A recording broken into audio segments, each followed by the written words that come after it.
Hey up everyone, welcome to Yarkshire Gamers, a Reet Big Wargames podcast, and for this episode 6. And this is the first of the second series, and I can guarantee that you will notice absolutely no differences whatsoever to the first season. Maybe two or three questions on the quiz, and that's about it really. Shortly coming up is our interview with Fraser from Ketteringham, the YouTube legend, and he's going to be telling us all about his Wargames shed and his YouTube channel, which is pretty big following on there. Just as usual, before we start, a little bit of housekeeping. I said at the end of last episode I was going to go to a 3-week schedule. Few things have conspired in relation to that, and a lot of guests have come forward or agreed to come on the show. I reached out to a number of people, expecting at least half of them to tell me either no or to do one, and they all said yes. So I've got guests booked in now for the next 3 months, and I've also got a special guest coming in November, and the reason for that timing will become clear when he comes on. Once again, I want to take this opportunity to thank everyone who is listening to this. I want to thank you for your support. The episodes are doing really well. The one with Mark Freeth last time round, that episode did really well and has had the most listens in the first week of any of the episodes. And the first episode, the one with Gareth and Chris, that's now just coming up to 1,000 listens on the YouTube and on Podbean, which is absolutely astounding, and I'm gobsmacked with that. So thank you very much for all your support in relation to that. Your kind comments as well. A lot of people have contacted me directly. I'm available on the links to this. You can comment on Podbean, you can comment on any of my Instagram, Twitter or Facebook feeds, and there's if you're listening to this on YouTube, there's a comment section underneath, so I'm not hard to get hold of. If you don't want people to see what you're saying, no problems at all. You can contact me via yarkshiregamer@gmail.com. Nice and easy to remember, and glad to hear from you. Amazingly, I hear from quite a lot of people on a regular basis, and I was only helping a lad from South Korea, would you believe, last week, who just started in the hobby and wanted some tips and advice on some things. So by all means, get in contact, and I'll help you out if I can with anything. Just in relation to the first episode, the hashtag World War Roses is due to happen in a couple of weeks' time on the weekend of the 22nd of May and 2021. And I wish Gareth and Chris and all the people taking part in that event the best of luck. We just come out of lockdown, so it could well be the first face-to-face gaming that many of you have done.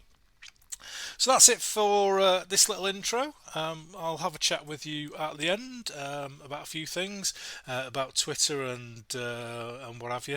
But for now, let's sit down, get ourselves a big mug of Yorkshire tea, put the ferrets in the cage, and let's have a listen to what VK has got to tell us about his shed.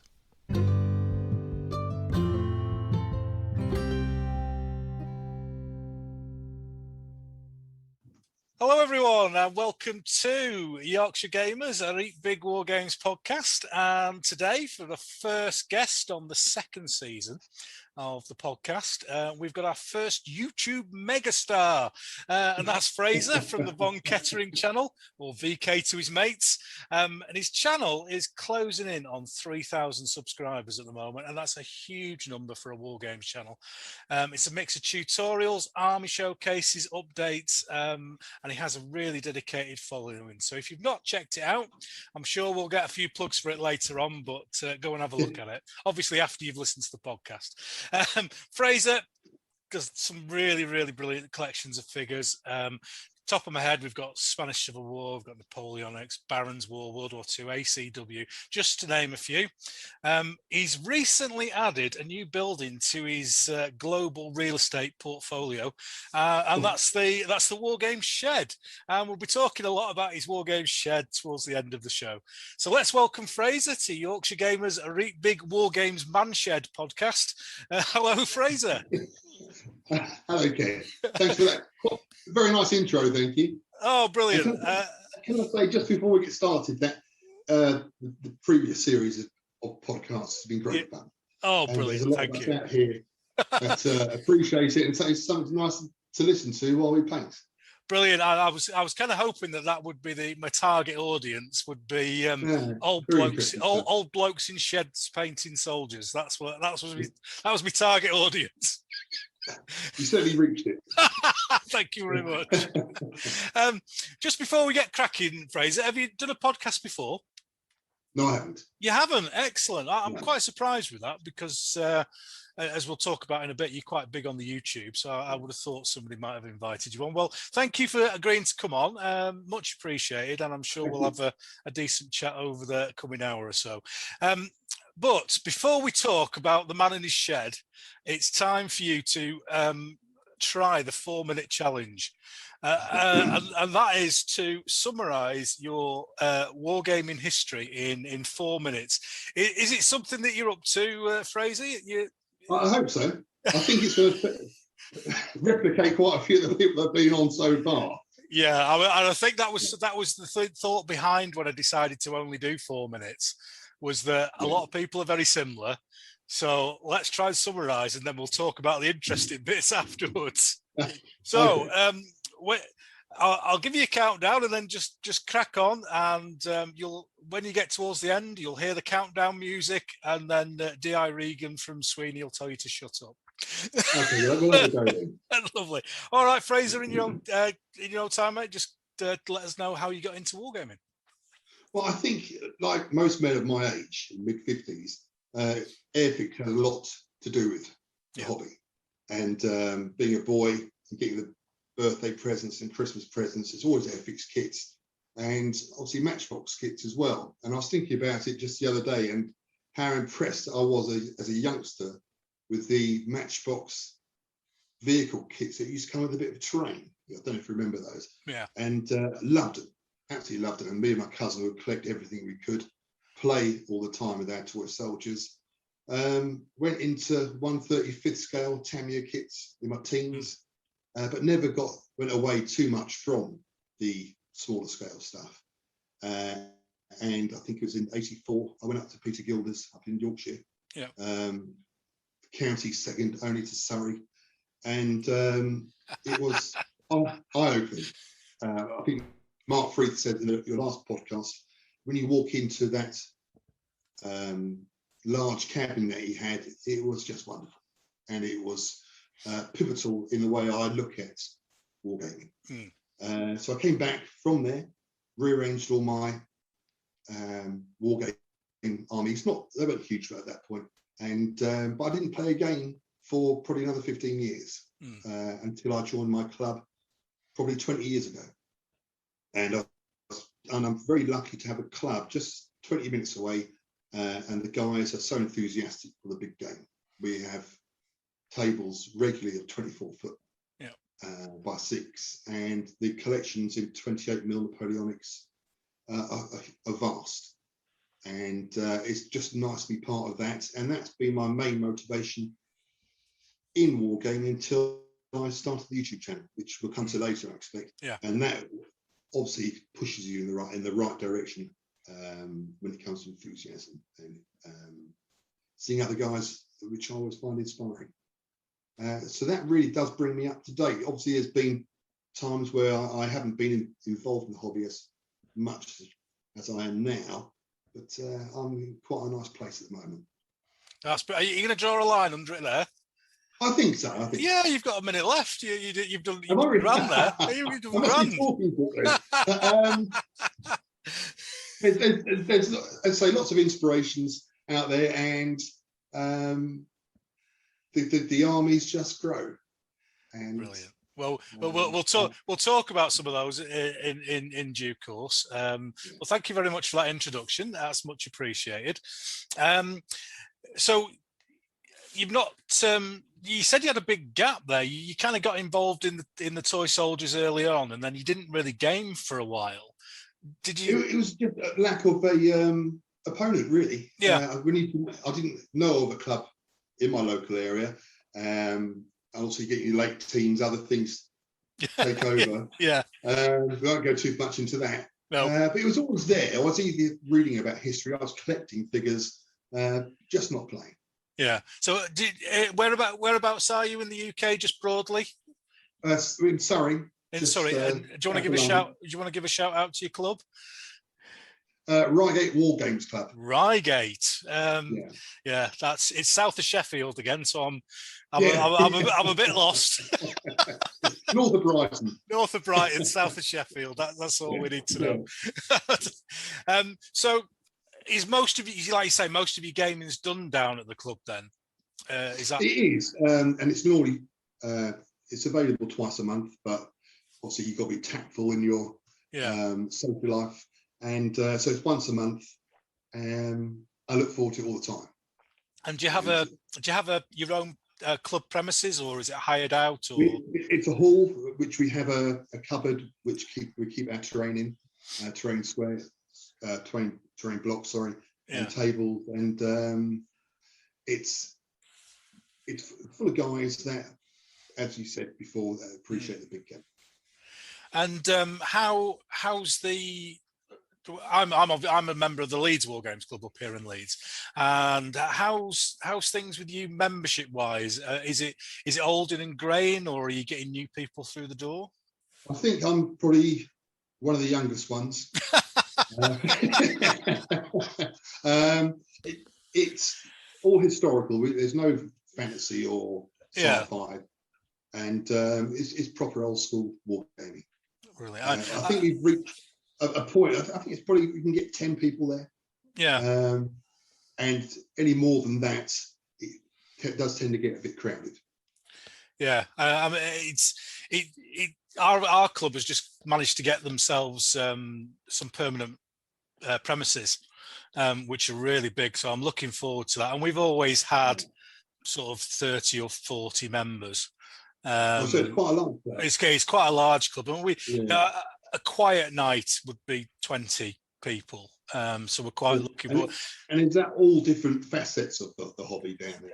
It's vast majority historical, but we've been lucky over the years in that we've had new people come in. We had a group of 4 or 5 guys who came in with Warhammer, and they still play that on occasion, but they've kind of drifted off and join in with other games. And I think that's one of the great things with the club. If you've not tried one before, you can have a go at something else, can't you?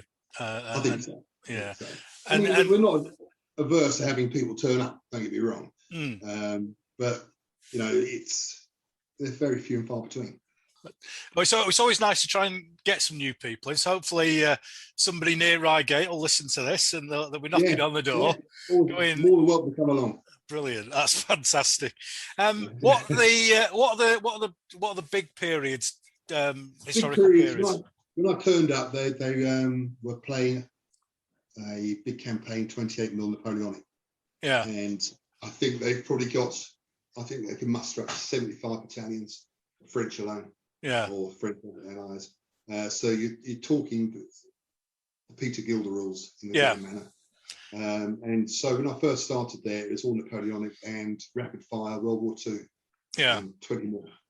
And a few of us we haven't broken away as such, but we're finding our feet with bolt action. Yeah, and the new rule sets. We quite like black powder at the moment. Yeah, doesn't suit everybody, but. It's amazing to me how the longevity of Grand Manor as a rule set. I'm not saying that they're a bad set of rules or anything like that, but most other periods have had like set rules. So if you look at Italian Wars Renaissance, it was George Gush's Renaissance rules. everyone played that, and at the same time, everyone was playing Grand Manor. But Grand Manor seems to have just carried on. It has, and so I personally, I like the black powder rate of movement, speed of the game. I'm not saying Grand Manor's had its day, far from it. It's still popular, but just the way I'm playing Napoleonics at the moment, I prefer black powder myself. Because if I remember correctly, Grand Manor doesn't have any like command and control in it, does it? Whereas with black powder, you have that dice roll to see how much you do. Yeah. Just gives another variation to the game, doesn't it? Another way of looking at it. But I'll certainly play Grand Manor again, I'm sure. Yeah, no doubts. And then personally, then I mentioned some of your collections in the introduction. What are some of your favourites of the stuff that you've built up over the years? Well, when I went to the club, I saw this Napoleonic game they were playing. I thought, well, I'll collect French. You always get a game if you collect the French. They said there's no need for that. So they said they're a bit lighter than the Prussian army. So I thought, I'm not the boring Prussians. So I started collecting them, and as I was collecting them, I realised what an interesting army it was, especially the 1813 period. And just I thought it was all blue and grey, but the variations in uniform, especially the reservists and the landwehr. Yeah, because that's that period, isn't it, where they have the regular with the Fusiliers and the Musketeers, and then they have a reserve regiment and then a landwehr regiment all brigaded together. Right. Yeah. And also you get the reserve cavalry, landwehr cavalry, and it's a very interesting army, and full of vigour to take it to the French. It's just a shame my generalship lets it down. I think even though after so many games, I've still struggled how to deploy my cavalry for some reason. I either deploy it behind a wood or behind infantry, and I just can't get it right. They're right. You want a big open field in front of you. Yeah. Well, I understand the theory. Yeah, but then I was talking about this with Mark. You do get people who they'll set up, and you'll have like a lovely cavalry wing, and they see an open field in front of it, and they just go. And the commander in chief's kind of looking at him, going, "What are you doing with all that cavalry? Yeah. That was my reserve." It's the same with my artillery. Because you never want to lose it, you never use it aggressively. So they just seem to be at the back all the time, blocking people. No, I'll get it right one day. No, I'm sure you will. I'm sure you will.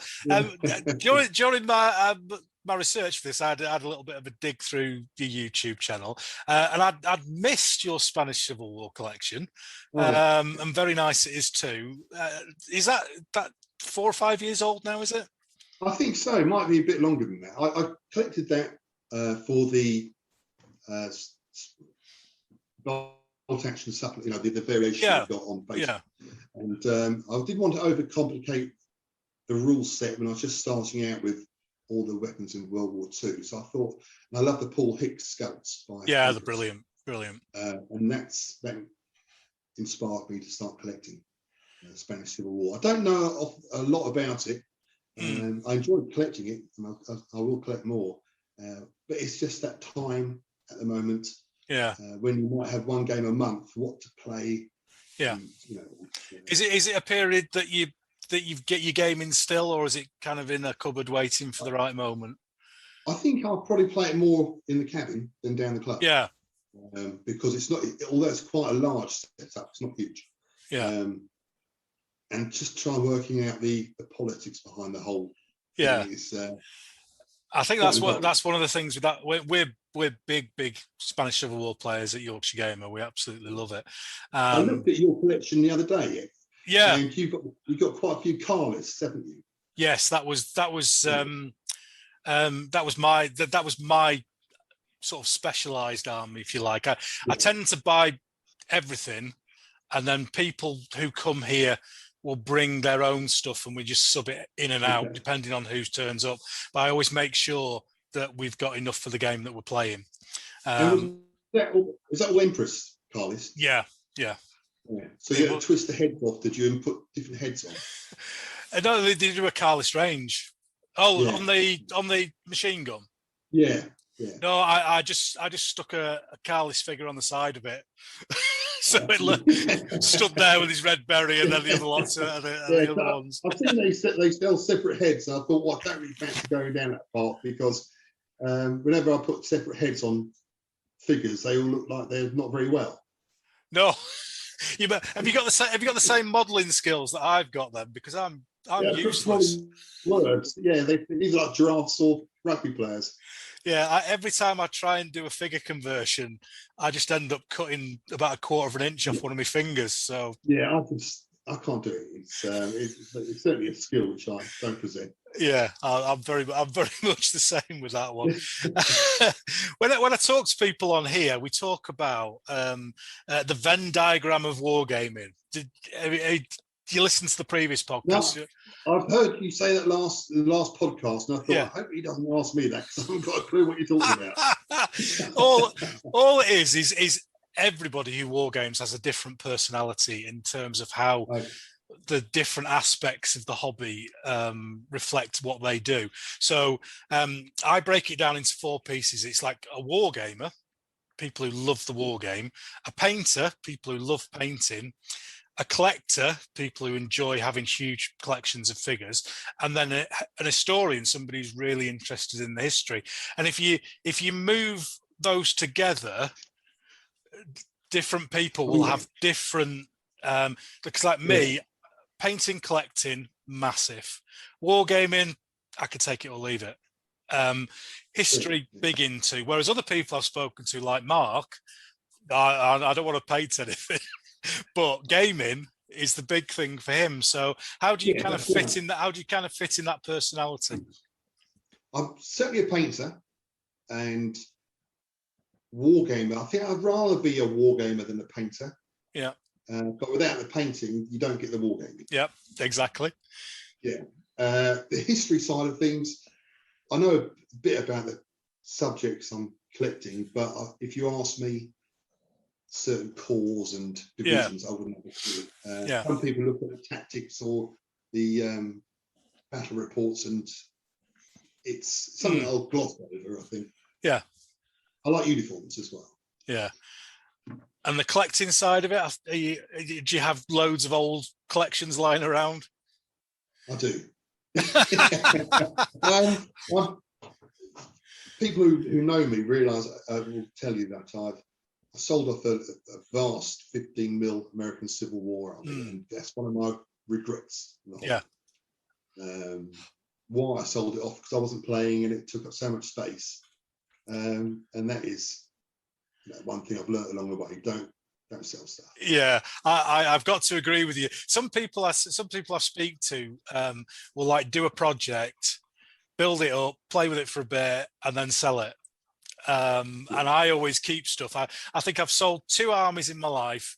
One was an ultra modern British, which was 1985 or something like that. So that's now that 6mm it was, and that I sold that in the late 80s, thinking it had gone out of fashion. It's all coming back now, isn't it? With Team Yankee and Battle Group Northag, it's all.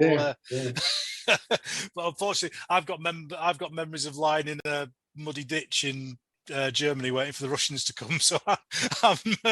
Oh really? Yeah. So I'll give it a miss now. It brings back memories of meals ready to eat and being very, very cold. Yeah, good for you. Good for you. So we'll move on then to the kind of big topic that we're not going to talk about later on, and that's YouTube. So how did that come about? How did you start with the YouTube? Well, I was watching. I was looking for something on YouTube many years ago, probably 7, possibly 8 years ago, and I came across Toby from Art Master Studio, and he used to do tutorials, painting tutorials, and loved them. Very grainy, nothing like they are now. And then I realised there's quite a community out there, not as big obviously as it is now. Yeah. And so I started watching, and probably like you've got to summon up the courage and put something out there. And it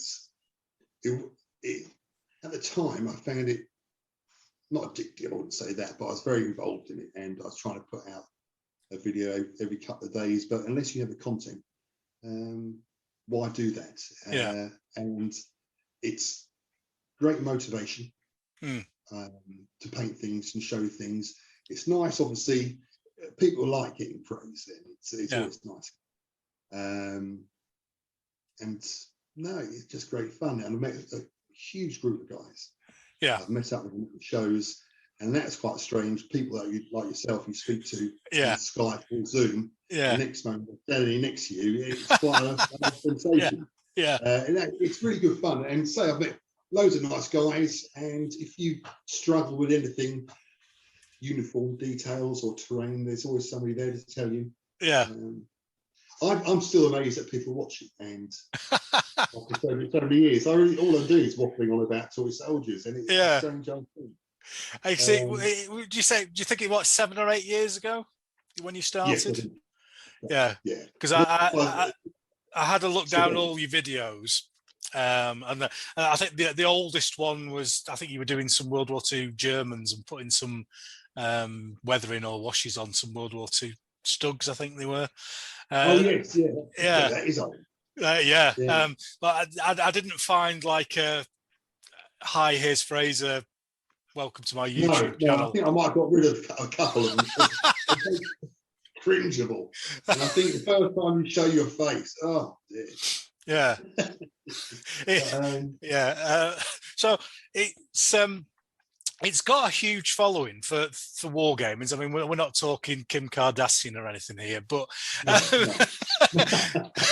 it's maybe you need to. Maybe, I don't think she's a painter. Is she not? Oh, no. that email I sent her about basing Republican Romans. Then she never got back to me. I did wonder why. So, is it been a gradual thing, or is it kind of? How's the following built and grown over the years? The subscribers come quite thick and fast at first, for the first few years, and then they taper away, and then you sort of relax a bit. It's not all about the subscriber count. It's some people crave that subscriber count, but they just come along. And you lose some, you gain some. And as long as you're not, I think some people like try and push it too much. Especially when they first get involved in it. But no, it ticks over. That's brilliant. One of the things that, and this isn't a criticism in any way, shape, or form, because I really like this about your channel. There's no like fireworks, rock music, intro. You just see you leaning back from the camera and you just talk, and I really like that. Has there ever been any sort of drive from yourself to get Steven Spielberg to do an intro for you or anything like that? I thought I had. I managed to put two together the other day. I don't know if you saw that one. Yeah, I did actually. I couldn't repeat it. I don't know, but no, that was quite something.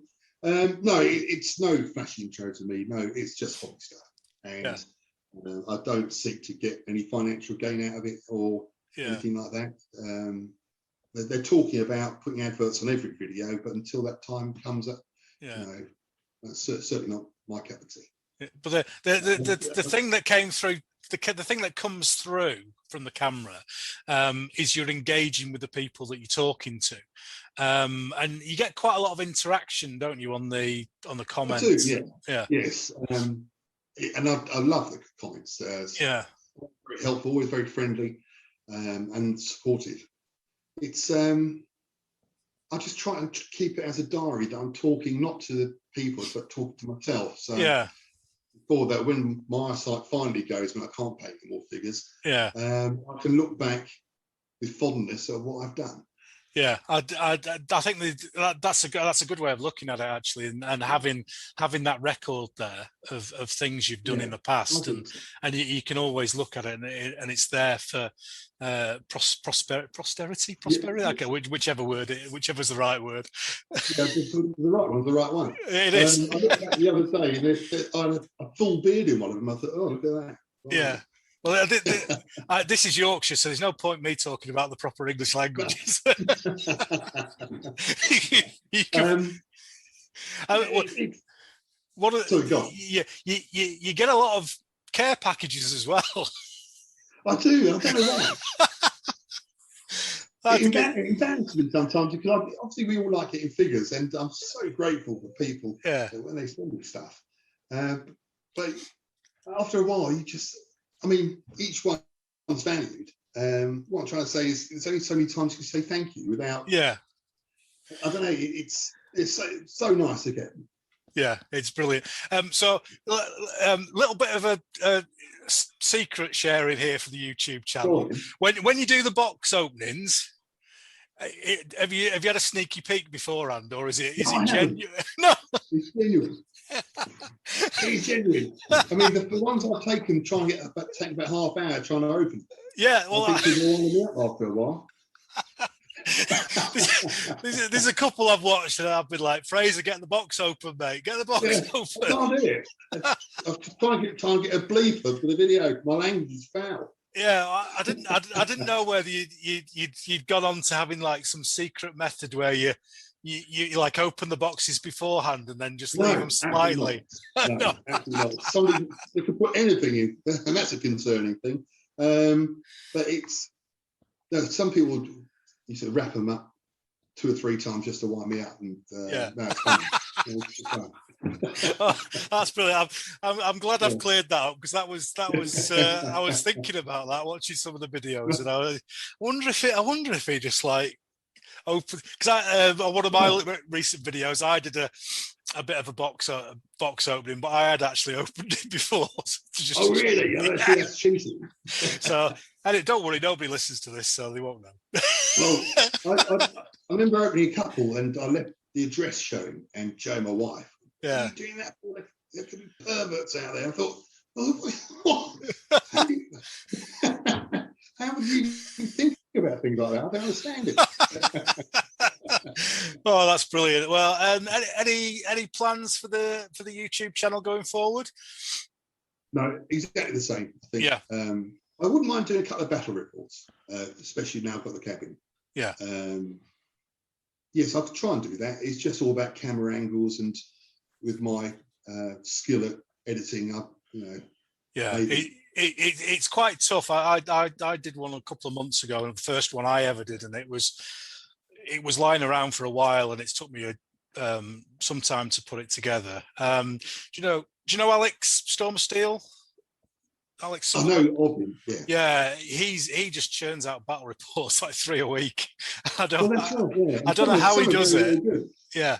Brilliant stuff. Brilliant stuff. I think there's a guy, Seventh Son, who does a lot of War of the Roses. Yes. He's got a very good channel, and he does some Black Panther battle reports, and they're always entertaining. Yeah, he's have you seen that Plastic Crack podcast that they do on a Monday night? Yeah, that's quite good fun as well. I enjoy that. And again, it's something that you can watch or listen to while painting. Yeah. It fills up a couple of hours, and I always look forward to Tuesdays. Yeah, it's quite, while we've been in COVID and wargaming has been quite a solitary thing, to have that voice or voices in the background has been very nice. I've found, just to have it's like having 3 or 4 mates around just chewing the fat while you're painting. Because things are going on from week to week and joining together, aren't they? Yeah. You think about it, we're of a certain age that so 30 years ago you wouldn't have internet, you wouldn't have the interaction of mobile phones and stuff like that, and so you were limited to 1 magazine a month, or military modelling. You used to have observation posts by Tony Wise. I remember that. And that was it, wasn't it? Unless you went to a show. So I think we're very fortunate in this day and age to have YouTube and the likes of this podcast and the guys with the Plastic Crack. Yeah, no, it's brilliant, absolutely brilliant. So if people want to find you on the YouTube, what's the channel they need to search for? It's called One Ketteringham, and that is why I said to you the other day why I chose that name. I don't know, because well, it was we had it's a Napoleonic campaign, and I usually leading the Prussians to destruction, and I used to do a write up every Monday after the game. Yeah, the Tales of One Ketteringham. Yeah, good. That's where it came from. Brilliant. And I think I've seen you on Facebook. Did you do any other social media at all? No, that's just it too. YouTube and Facebook. That's brilliant. It starts digging into my painting time. Yeah, and you don't want that. You definitely don't want that. You don't want more painting time. Is what we need. Well, that's brilliant, Fraser. That's a fantastic introduction. We'll just take a little break for the audience, and we'll come back in a minute, and we'll talk about some big games.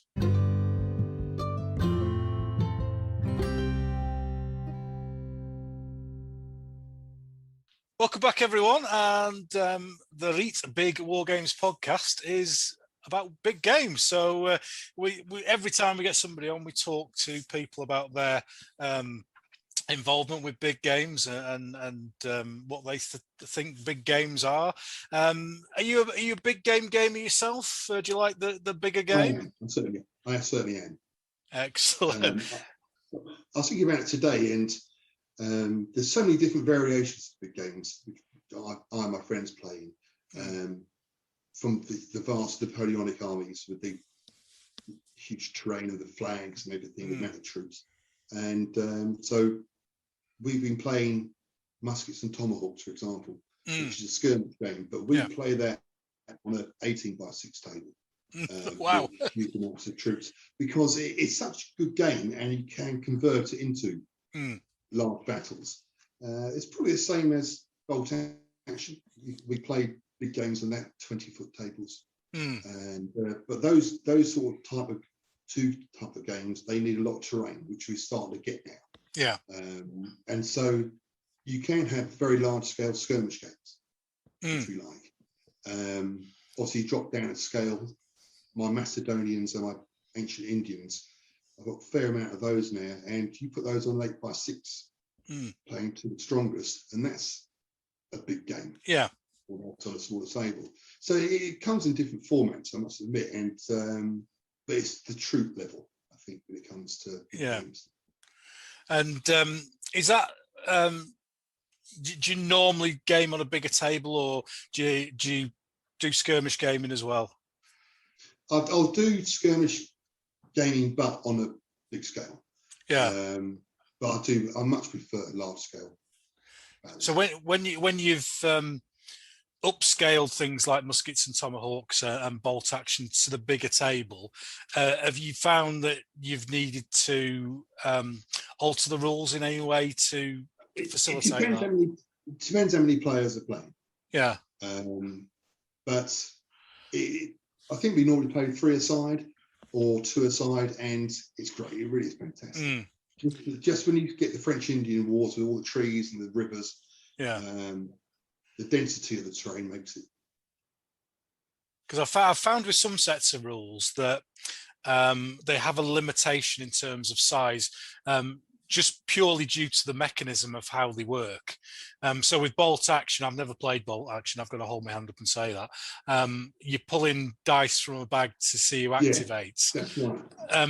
How would that work in a bigger setting?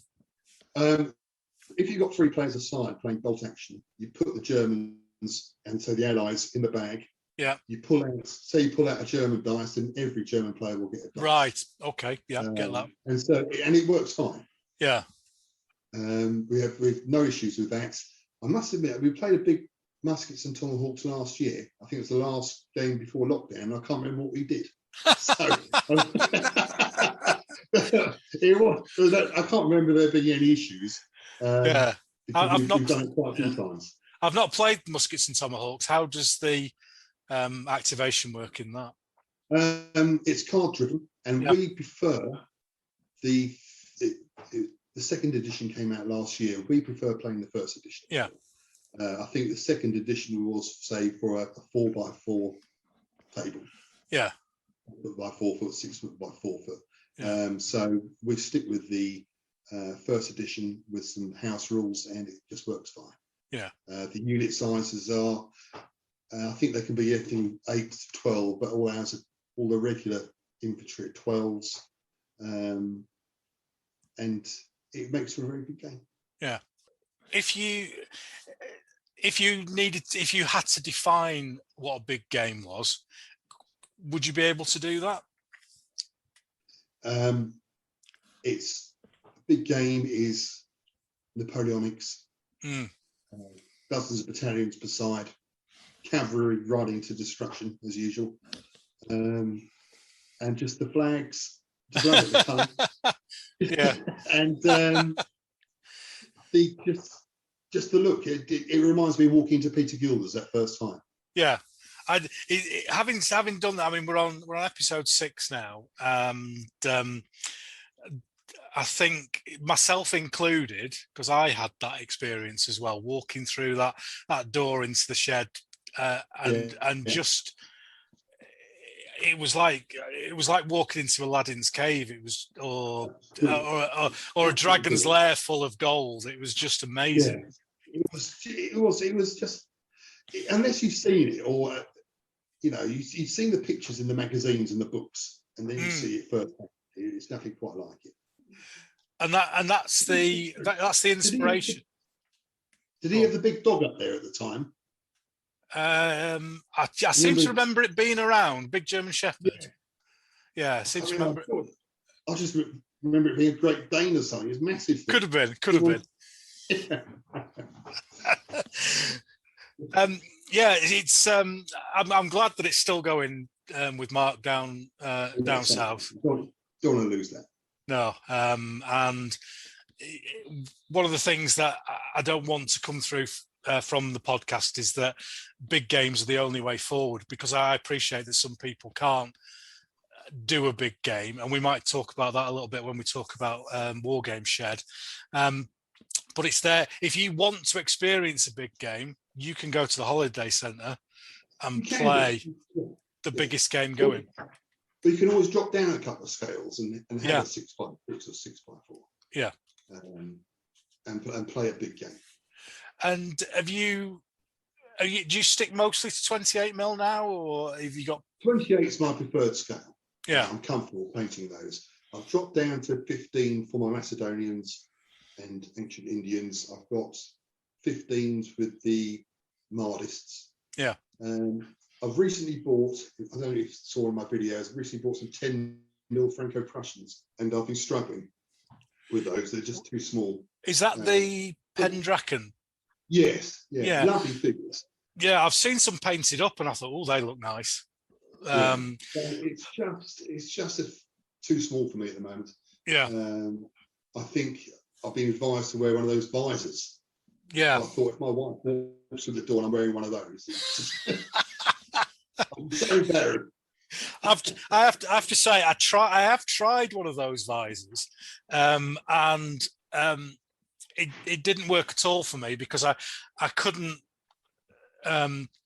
distinguish where the end of the paintbrush was compared to the figure. I've heard it. So it just got slung straight away, and I just carried on. Did you find you needed though? No. I do. We're talking old people's Wargames figure painting problems. We're on. We need to start an agony column on YouTube, mate. Me and you. People can write in with the problems. Well, the answer would just be stop painting. Yeah. But I don't think I ever want to do that, because the relaxation I get from that is amazing. I found the problem I have with my eyesight at the moment is focusing from one to the other. So if I'm my painting setup's in the living room, because that's the only way I see my wife. So we'll be watching telly, or she'll be watching telly, and if I look up and look at the telly, and then it'll take 5-10 seconds to focus on the telly, and then I look back down at the figure and I can't see anything. and then I wait 5 to 10 seconds, and it's all back in focus again. Yeah, so I'm pretty like that myself. I Yeah. keep dropping out of focus all the time, so head back, wait a bit, and go back in again. Yeah. I'm sure we'll keep going for many years to come. Yeah. If you go down the local club, you look round, everybody's wearing glasses. Yeah, that's very true. That's very true. So, what's some of the big games that you've played? You've talked about going to the holiday centre. What did you do there? We played the big Napoleonic. I think it took 2 days. Yeah. Played a big American Civil War, which I loved, and then the old Sudan. Oh yeah. Of 1,000 camels. That's right. Yeah. So we've got the updated rule set by Carlo Pagano. Oh right, yeah. And he sent me that, which was nice of him. And so I started collecting the dervishes in 15 mil. So we've got quite a big, large armies down there now for the Sudan. We played it once last year, but then the continuity's not there, because the next time we'll see each other, we'll play Napoleonic or ACW, and so we'd always seem to be one step behind with the rules. Yeah, we should have 3 or 4 games in a row, really. Start learning them, but is that because that's something that we have here, and something that we've kind of discussed here in the past. You have big collections of figures, and they only get on the table maybe, certainly here, once a year. Or maybe twice if we're lucky. So it's quite difficult to change rule periods, I found, because you get used to Furioso for Italian Wars that we're playing at the moment, and then we won't play it for a year, and we'll come back, and if we try and change to Pike and Shot or something, it's bad enough starting on a rule set that you half know anyway. Well, that's right. Yeah. So you need a bit of continuity, and so with the camp being built now, hopefully the gaps that we have between the games at the club, we can fill in 1, maybe 2. It just gives that extra opportunity. But I've got armies, Romans and Dacians that I took ages painting. I think it's a 2-year project, and I've used them possibly twice. Yeah, it's a shame when collections don't get on the table. It really is. Do you, or have you been involved in putting games on at shows at all, on the show circuit? I'd like to, one day. But then again, you've got to find somebody who's enthused with you, to do that, or who is available that weekend. So it is quite difficult. I do like going to the shows. I go to Salute, the one down in Reading, Selwyn, and obviously that's where you bump into the fellow YouTubers. Or people come up to you and say, I've seen you before, and it's such a nice experience. And then you start talking to the guys putting on the games, and you can see their enthusiasms for what they're doing. And Simon Miller, I think, on To the Strongest. I've bumped into him a few times. He's a very nice, approachable guy, and just talking to him about the periods that he collects is you walk away with something, you've learned something. Have you ever ventured further north than Watford Gap for a show, or is it just? No, I wouldn't go out there. It's rough up here, I tell you. It's rough up here. My first ever kebab was in Leeds. I remember that. Oh, brilliant! You get a better class of kebab in Bradford. A worse night out, but a better class of kebab. That's all I'm going to say, but it's quite a weekend. Do the club, your club, do they take stuff around shows, or is it? They used to before I joined. And that was 30 years ago, so it's not for it. I think our club seems to have dropped off a little bit with it. We used to put on quite a lot of big games at shows, and friends of mine still do, but there's been a drop off in the number of 2-day shows. And to lug 30 foot of terrain and 3,000 or 4,000 figures, and that terrain's got to look tip top, doesn't it? Because you're showing yourself, and I think with that respect, it's not going to be practical to store it at home, because it's going to be you need terrain that's going to come out every week or every other week, don't you? and the games on the shows, I think, they're absolutely wonderful to look at. But the practicality is that they can only be used once, or it's. And you've talked about you've got access to putting a big table up at the club that you go to. What are some of the memorable games that you've done there? We had a big D-Day-esque game in Rapid Fire, and I think I was desperate. I was trying to stop the oncoming Allies hitting the beach, and I just had a puny mortar left. And I think I told this before. I just fired it up into the air, and it landed on this Jeep. And the guy who owned the Jeep went pale, and in the Jeep were his forward observers, his naval gun observer, and his air arm observer. Yeah. So that's always that was a good one. But he just went ashen. Yeah. Each one is memorable. But they follow a formula. War games, don't they? It's it's a nice pastime. Whether certain games stand out more than others, well, not really. Just the whole thing's pleasurable, I think. Oh, well, no, that's brilliant to hear. Brilliant to hear. Yeah. And then just before we finish this section on big games, obviously myself and most of the guests on here have been gaming for a long time, and we've built up to the point where we're big gaming. There's certainly been a move away from big games in terms of new sets of rules, and there's a lot of things like Baron's War that are designed for a smaller game. What would be your advice to sort of a newer gamer who wanted to get into a bigger game? That's a good question. Let me think. I think you need a picture in your mind what you want out of the hobby. Yeah. And again, it's what inspires you. So you've got to find pictures, or I find pictures that inspire me of games. And the only way you can achieve that is by painting. Yeah. You've got to do the hard work to get the nice stuff out of the hobby. And it is, as you know, it's worth it.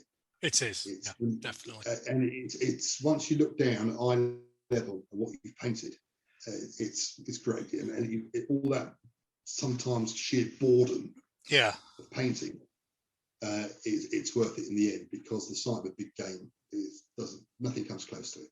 Yeah, in the hobby, that was. Yeah.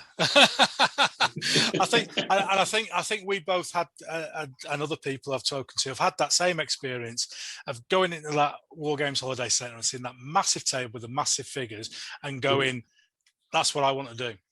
Yeah. Rather than in 20 years' time, you'll get it. Yeah. Rather than, because a lot of people I've spoken to who've been a little bit negative about a big game have kind of said, I can't do that. And I'm trying to encourage people to say, no, I can't do that, but I can do that. But it's going to be an aspiration rather than something that happens tomorrow morning. And there will be downtimes. Yeah. There always is. Building up, you think, not another Italian, French, or Russian, or whatever. But once it's done, that's another one in the box. Yeah, it's brilliant. Never to be seen. So. Well, that's a lovely chat on big games, and we'll take a little break now before everyone's favourite, the Yorkshire Gamer Quiz.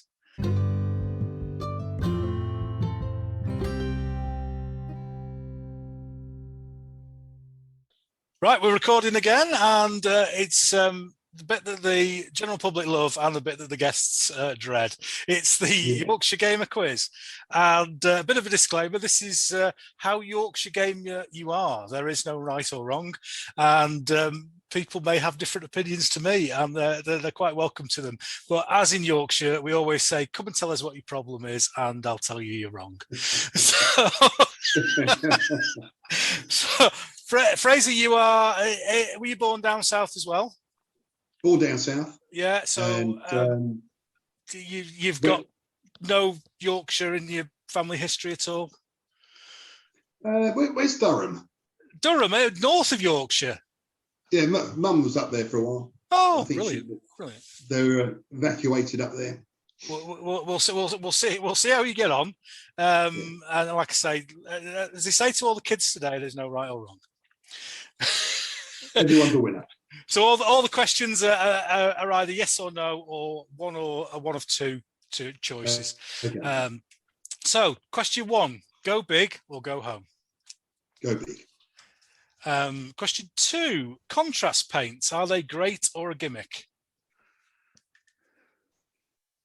The way I paint, it's a gimmick. Paintbrushes, Winsor and Newton or Yorkshire made Pro Art? Winsor and Newton. 96 figures, an army or a pipe block? Pipe block. 6x4 table, big or small game? Small. Do you prefer a points-based army or an historical orbat? Historical orbat. When you're painting, do you use a wet palette or an old bit of MDF for your mixing your paints? I've got 2 wet palettes, but I use a bit of MDF all the time. So you've gone away from wet palette. You are my hero. When you undercoat figures, black or white? Black. If you were offered a drink, would you have Yorkshire tea or a dirty, mucky brown coffee?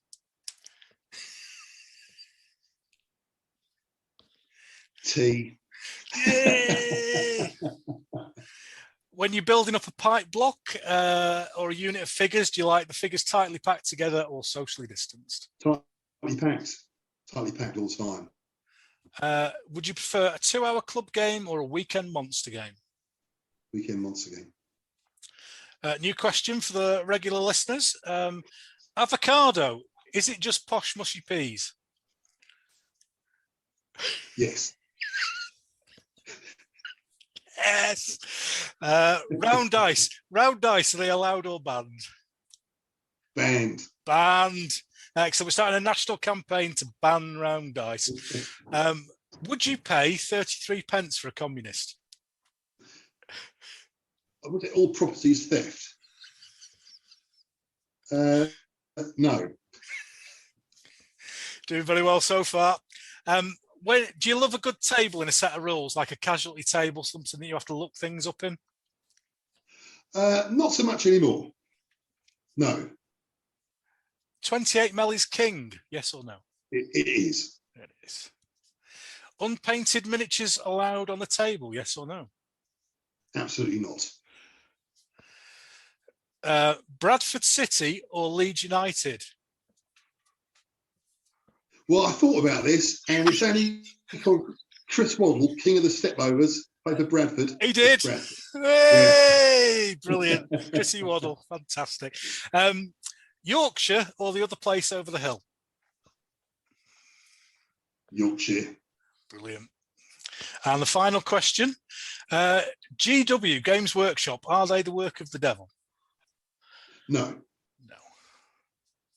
Well, you have gone into second place in the Yorkshire Gamer Championship. Yes, 85%. 85%. No way. So you will obtain a free pass to enter the county of Yorkshire at any time of your choosing. Thank you very much.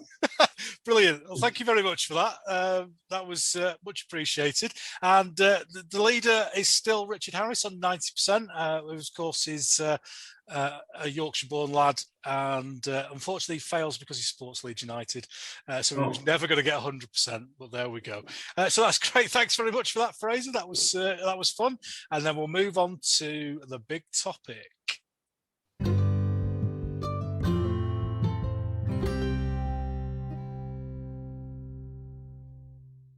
There we go, ladies and gentlemen. Cracking effort from Fraser on the quiz there, dropping into second place just behind Richard Harris. And the last part of the show, as the regular listeners will know, is our big topic.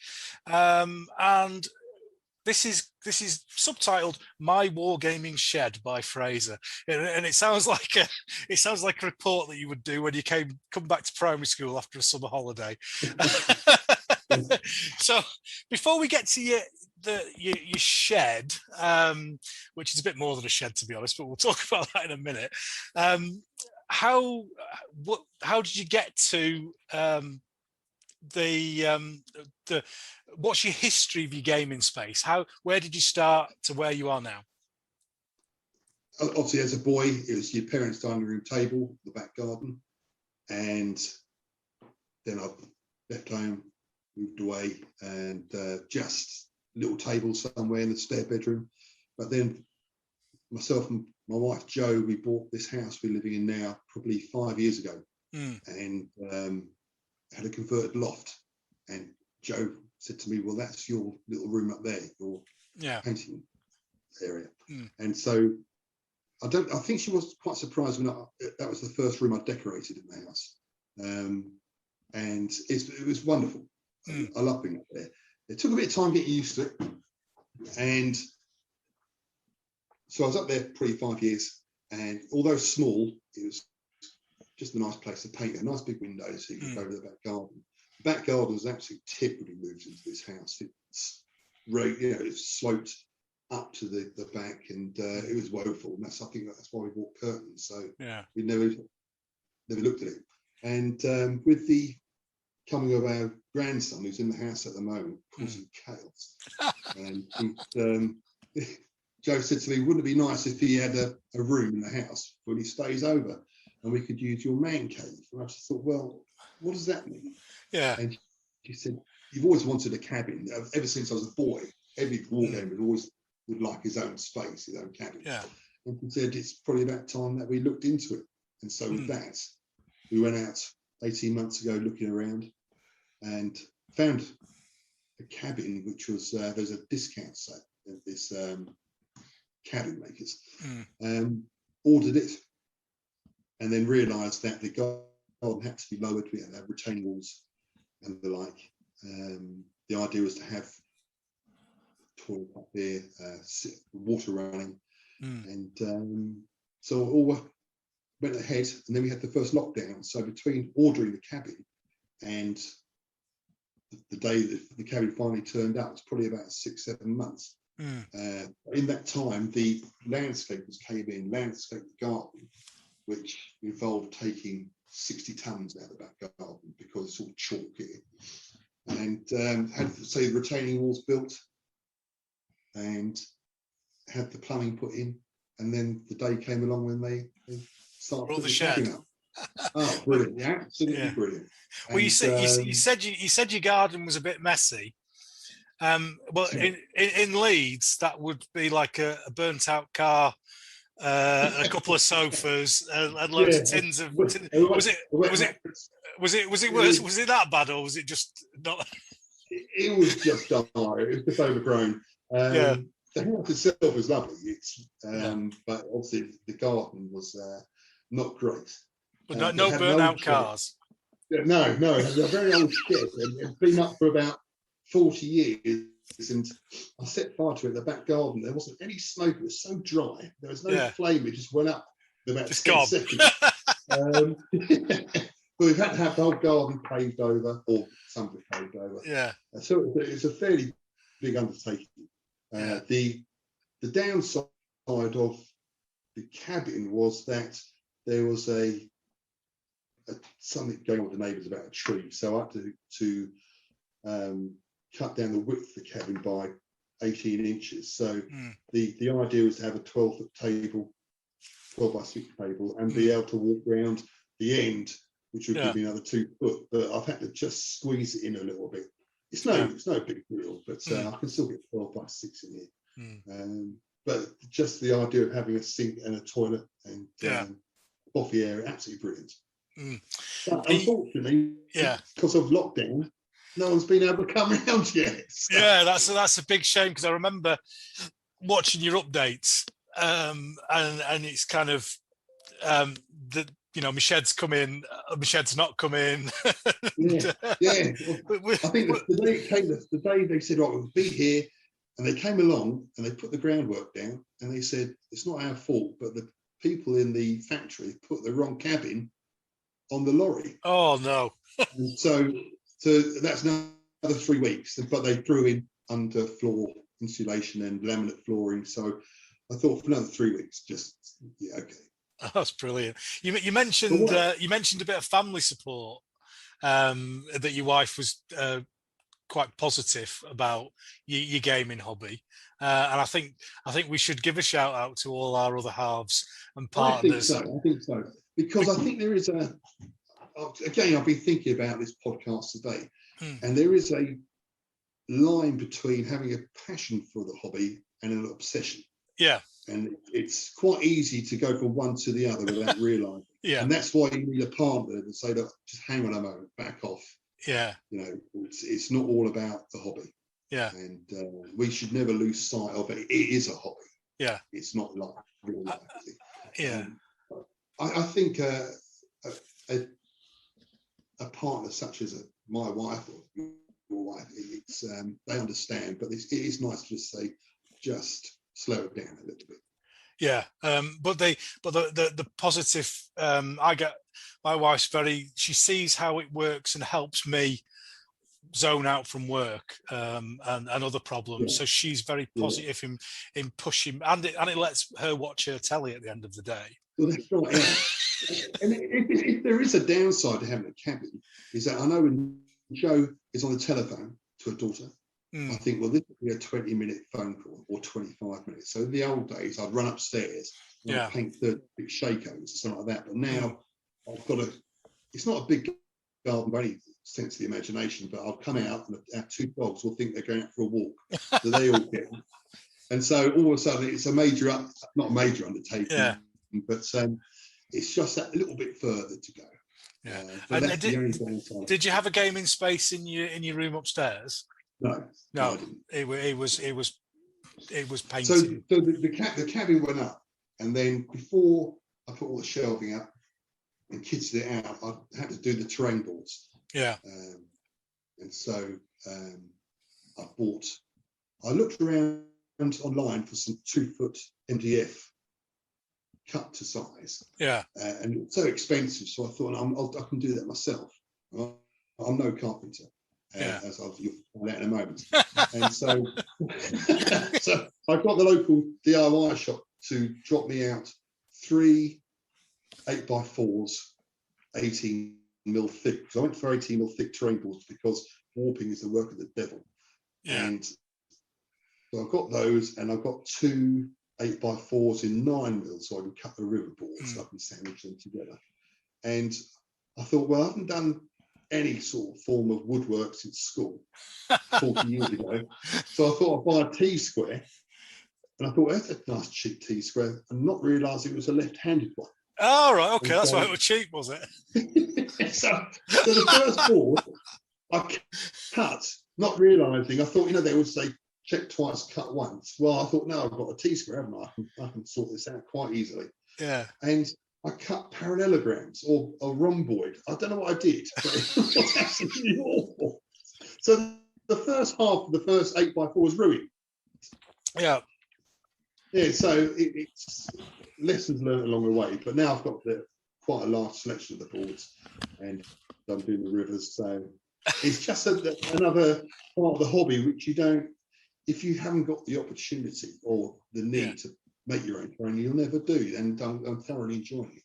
Yeah, it's not my favourite thing, and I think you've got some pieces from him.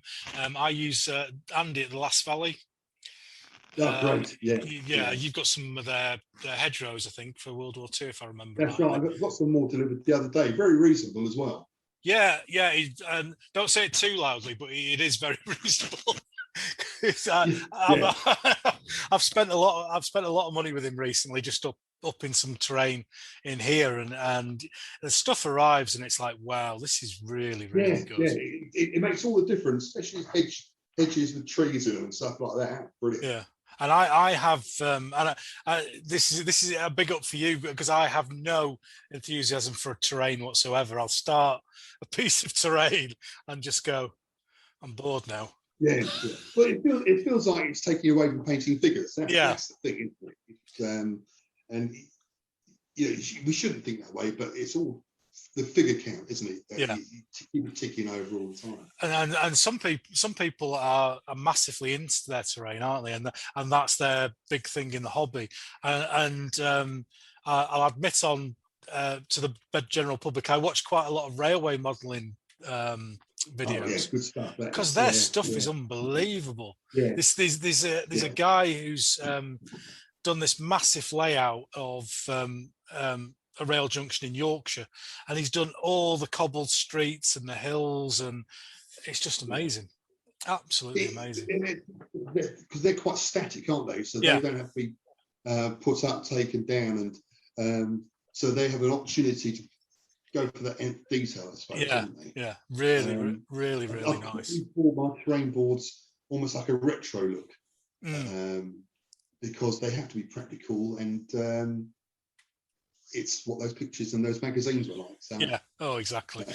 Back in the day when we were looking at all that sort of stuff. Yeah, and have you designed the inside of the shed, or is it? I had a toilet put in, toilet and the sink, and I've got a chippy come round. Yeah. So I realised my woodworking skills weren't great. And he put some cupboards up for me. Yeah. But I put all the shelves up myself, believe it or not. Oh, that's brilliant. And the idea was to have a kitchenette in the toilet, and Joe said you cannot have a toilet and a kettle next to each other. So with the additional lock, I'm looking over my shoulder, you can't. With the additional lock, the door and the lock, obviously that's where I put the figures. Yeah. That's a bit of a concern, putting my figures in the cabin. Yeah. But hopefully, fingers crossed, it's not going to be an issue. And have you? One of my long memories, and I talked about this a couple of podcasts ago, was playing in somebody's shed and feeling like I was in the middle of the Russian front because it was that cold. Have you got heating in there? Well, funny you should say that, because when the shed turned up, I said, Joe, right, I need to get a decent heater to keep the blokes warm. So I went online, and there's this. It was called an aircon Invector, and it was a dehumidifier aircon unit heater, and it was something like about 700 quid. And I thought, well, that's the one I'm going to get. And this thing turned up, and it must have been 4 foot by 3 foot, and it must have weighed 60 kilos. It's a sort of thing you'd see on the wall of Victoria Station. Yeah. And it involved cutting 200mm circles in the wall. And I said, Joe, we can't have that. First of all, I think the wall would collapse. So we sent that back, and I bought a small thing for about 50 quid now, and it works fine. Brilliant. Because the walls of the cabin are 50mm or 60mm thick, insulating top and bottom, and it's not an issue. Oh, that's fine. I'm starting to shiver now just thinking about that. So when this thing turned out, I thought, what is the size of that thing? It's massive. I remember playing a game. I think it was like a Cold War game on a huge table in this guy's garage, and we had to take our mitts. Gloves weren't warm enough. We had mitts on. Yeah, we had to take our mitts on to move the figures, and then you could only move maybe 3 or 4 tanks before the end of your figure started showing signs of frostbite. And, not enjoyable. Has there been a decree from your wife to move everything into the shed, or have you still got things in the house? This area here, sorry, the area of the shed I'm in is all mine, and we had where the toilet is. We had a separate door in front of that, and that's where all the garden furniture is. So everything's in a little section under lock and key, and so I've got the entire cabin. Yeah, but have you still got gaming stuff inside the house? No, that's one of the stipulations. Yeah, because I was going to say, if I ever went to a Wargames shed, Mrs. Riley would definitely go. Because what I would do, as all Wargamers do, if there's a flat space, they'll fill it with something. If there's a cupboard, they'll fill it with something. And if I had a Wargame shed, I'd fill that with Wargame stuff and keep all the Wargame stuff in the house as well. I don't know how I've got so much stuff in that little room up in the loft. I really don't. No. Because I'm looking around now, I think I need more shelves in here, and it's about 3 times as big. So when That moves nicely onto storage tips. Then, how are you keeping all your figures in the shed? Figures are in file boxes. Yeah, proper old school. Yeah, file boxes piled up in the carsing. You've not gone for the modern trend of the really useful box. I like the idea though, especially with the MDF inserts. Yeah, you put in. Yeah. I suppose as and when really. Yeah. No, I like the. I've still got some of my stuff in box files, but I moved to really useful boxes about 7 or 8 years ago, and kind of got millions of them now full of stuff. I know. I really should do, but I suppose needs must, and Yeah. I suppose I could go over. So the MDF inserts are very interesting. So maybe I'll have another look. Yeah, and is your stuff stored at home so that they're just stored, or are they stored so that you can move them to the club and back without? Yeah, that's the idea, of being able to move them to the club. Yeah. So that's why they're all stored up. I thought about putting display cases around the room, but I thought no, because what those empty boxes, I'd still need the empty boxes to take the stuff to the club. I've got a cautionary tale about display cabinets because we have some here. You can probably see them behind me. There we go. Yes, I like looking at those. Yeah, they're great. But we had some other ones at the end of the table. In fact, there's still one now, and it's got all my Napoleonic ships in, which are rigged and take forever to do. And then one day we're gaming, and I heard a crack, and I looked, and the display cabinet fell off the wall and landed onto the table. No.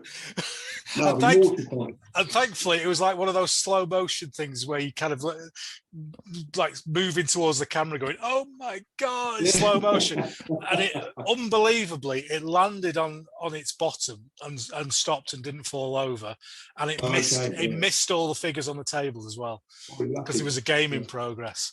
So what sort of size of table do you play with those ships? 12 by 6. And what rule set's that?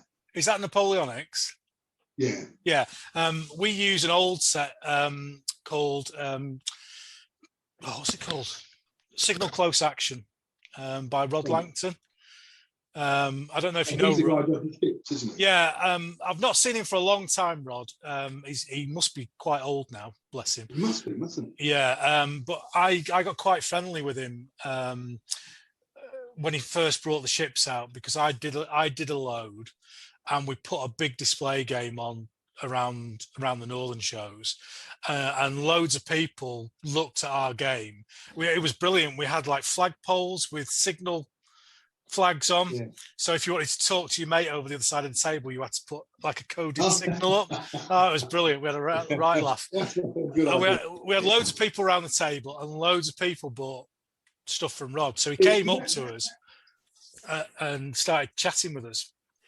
I've never Wargames sale or any sort of ship action. I quite like the idea of the Black Seas. Is it the Wargames and stuff? But their new range with the World War II with the big bases, thick bases. I'm not too sure about those thick bases. I'd like to do naval wargaming at some point. Yeah, I'm not sure if you've seen on I don't think I've put much up on the YouTube channel, but certainly on the blog. I'm a massive naval wargamer, and I spent a fortune, and my mate Andy, who comes here, spent a fortune on GHQ ships. They're about 15 quid each, but they are some of the most beautiful models you'll ever see. World War, we did that World War One. We did Jutland. Well, I did Jutland. I paid all 250 ships for Jutland on the anniversary, which is 5 years ago now. And again, we had like Royal Navy interest and stuff like that with that. So we're massive fans of the naval. Can you play that on a smaller scale? Does it have to be a big fleet? No, the thing with any naval game is your scales and your distances. So when we played Jutland, and we took it to a couple of shows, but we needed a 24-foot by 8 table, and that only gave us about 4 or 5 foot of manoeuvring on one end. So the line of British battleships, the models themselves are 15 foot long. Yeah. From the start to end, and it looks fantastic, but it's just a nightmare to game it because you need such huge space. So when we go to our new club premises, we'll be able to do that because we can have permanent tables. It's something I'll certainly have to have a look into. That sort of. It's really good. If you bob onto, it's only on the blog. If you have a look on the blog, there's plenty of stuff on naval, and I am going to do some videos on it eventually when I get around to it. Yeah, you should do, because I'm sure, it'll get a bit of interest. Yeah, definitely. So the shed's up, the shed's running. We're coming to the end of COVID, and we can talk to people again face to face. So what are your plans for the shed? What are you going to do? Just carry on as normal and hopefully get my mates around a couple of times a month. And play games. And just carry on plodding on. Are you thinking about having? I mean, Yorkshire Gamer, for those people who don't know, is it there's 5 or 6 of us, and we all come round to my house, and we have been doing for 10-15 years. Is that your kind of plan, to get a group of mates and regularly game together? I think so. I think my club will take precedence, really. I want to see that the club's got to survive and will survive. And this is just an extra. That the days I can't get down to the club, the guys can come around here. And do you think it will change the way that you look at gaming, in terms of, it's certainly with me, it's changed it, because I'm no longer looking for that game over in 3 hours. We could come here, and there's one lad, and I'll mention his name, Ian. He works for the railways, and my God, he can talk about trains for hours, and we end up throwing stuff at him to shut him up. But there's nobody's pushing to finish, nobody's rushing to finish, because it's a case of right, no worries, next Thursday, Ken, no worries, and everyone comes back. The opportunity for that is there. It's just that extra opportunity to play a game. And even so my cousin came round sometime to look it over, and he said, "Oh, if you set your terrain up, can I bring my scale electric over?" And he's 52. I said, "Oh, why not? Why not? That's brilliant. I like the merging of hobbies. That's fantastic." Yeah. And it's an opportunity to play games. I've played a couple of solo games, and I said before on my channel that I'm not a great lover of solo wargaming. If it comes to a melee, when you've got to work out factors, all of a sudden I get very bored and pack it all up. It's not for me either, the solo thing. People enjoy it, and that might be their only option, so that's great, that's fantastic for them, but the social aspect is a big part of it for me. I think so, and I think if you belong to a club, or there is a club near you, you've got to try it out. Because then you get the interaction, and it's sometimes, a long time ago when I was painting without being a club member, you don't get much reward for it, but as soon as you join the club, it's like-minded people. Exactly. And we're just coming towards the end now. Have you got a first game planned with people through the door? I think with the Last Valley order that came through the other day, it will have to be Normandy 1944. Bolt action, Normandy 1944. And how many people would be a comfortable number to have in Wargames Shed? I reckon I can get 6 on a 12 by 6. Yeah. 12 by 6 will give you a very good game of muskets and tomahawks. Yeah. And bolt action. Or just two of me and my mate will play a large Napoleonic. Not large, but large. Large. Yeah. Is it small game, average game, big game, really big game. That's what somebody mentioned to me. Yeah, I think so. Yeah, yeah, massive at the end of it. Yeah, I've always I tried think so. to. It's something like that. I've tried to avoid like going and having millions of different definitions and just stick. But Chris on my first podcast Yeah, said I think really big game could be a definition as well as big game. yeah, we go big, large, very large, massive. Well, that's brilliant. I want to thank you so much for your time today, Fraser. It's been brilliant. And You're more welcome. Thank you for inviting me on. Anybody who hasn't watched Von Ketteringham, got it right second time. Yeah, I'm going to have to change it. No, don't change it, mate, because everyone will just because everyone who I hear or see on the hobby just goes VK, and everyone knows what VK is now. You see, so if you change it, it'd be like rebranding Marathon to Snickers. You just go. It'd go wrong. No, I've had a conversation about that at work the other day, but we won't go into it. And just before you go, I always like to give you an opportunity to ask me a question if you've got one.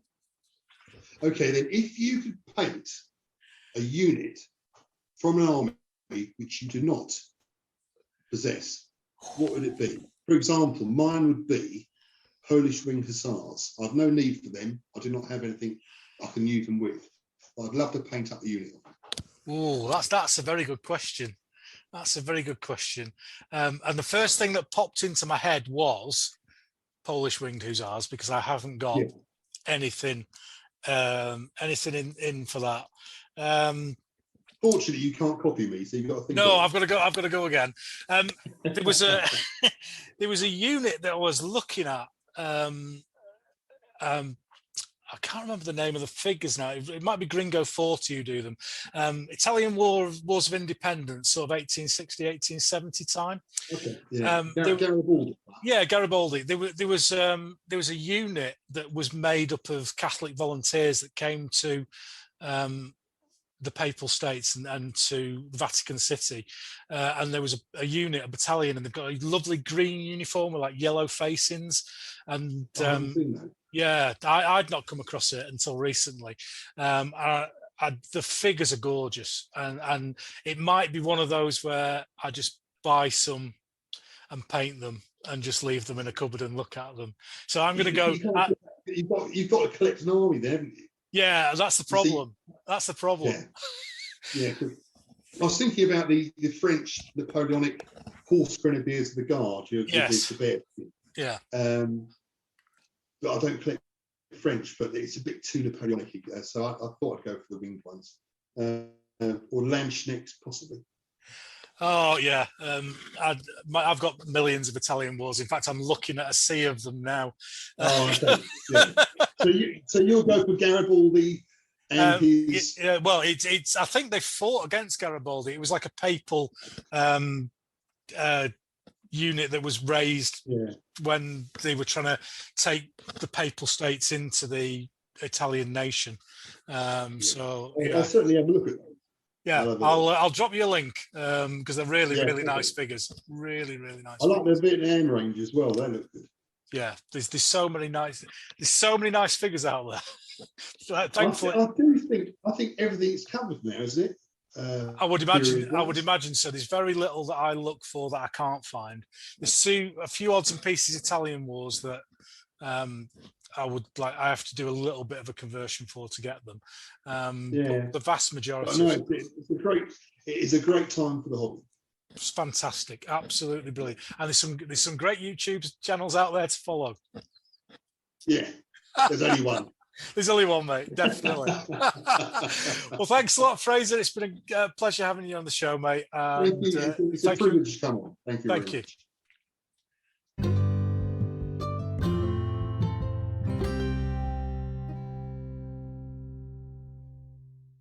What a lovely interview that was. What a lovely guy Fraser is. And he's never done a podcast before, which was a big surprise to me, especially because of all the the exposure he has on YouTube, the number of followers he has. I think he was a little bit apprehensive about it, bless him, Fraser, but we enjoyed it in the end. I think he felt like it was a bit of an interrogation at parts, but we had a good laugh at that, and I hope to speak to Fraser again one day, and hopefully in person at a show. It'd be lovely to meet him. He's a lovely guy and a great advert for the hobby with all the stuff that he does, and all the positive vibes he spreads out to the hobby just by sitting there and talking to people about something that he loves, and I think that is absolutely fantastic. Just a little bit of an apology to you in relation to the sound quality on the fourth section. There was a couple of bits where there was some crackle which I couldn't really edit out, and I know what it's down to. It's down to the lead on my headset catching the mic, and I have it set up so it doesn't, but I was chatting away with Fraser and enjoying the interview, and I missed out the fact that it had slipped round the front again and knocked on the mic a couple of times, so my apologies for that. I hope it didn't enjoy or spoil the enjoyment too much. I have mentioned on the social media, and I think I mentioned at the start of the last podcast, I've had some health issues previously over the last couple of months in relation to a diagnosis of diabetes type 2 and a couple of complications as well. I want to thank everyone who has contacted me privately and also publicly as well, and wish me the best, and offer me encouragement and some advice in relation to getting better. Unfortunately, none of the advice was eat as many steak and kidney pies as you possibly can, which is what I always wanted to hear, but I appreciate that I can no longer imbibe in the pie anymore, which is a real shame, but I'm sure with some medication and fitness I'll be back to fighting strength very, very soon. And that was fantastic. I really got a lot of positivity from all the people who contacted me about that. I know Henry Hyde, the giant of the hobby, has been through a similar thing, so it's been good when I've been listening through some of his old podcasts, listen to his journey down this road, and I'm positive about it, and I think that's the main thing. Next up, just want a very, very quick chat. There was a bit of a to-do on the Twitters, and if you're not on Twitter you won't know what I'm talking about, but there was a bit of a to-do where somebody has misinterpreted quite badly what this podcast is about, and it got a bit heated at stages, and eventually the guy contacted me, and we had a conversation. We didn't sort it out, but we had a conversation anyway. I just want to kind of reinterpret or reinstate what I said in that episode, and I'm sure most of the listeners will be a little bit bemused about this, and I was, to be honest, because it's a misinterpretation of the word big, and I think, and I did worry about this when I put it out, that somebody would misinterpret what I was saying, and I don't mean big as in better. You can have a big boil on the end of your nose, and it is not better than a small boil on the end of the nose. It's not better than no boil on the end of the nose.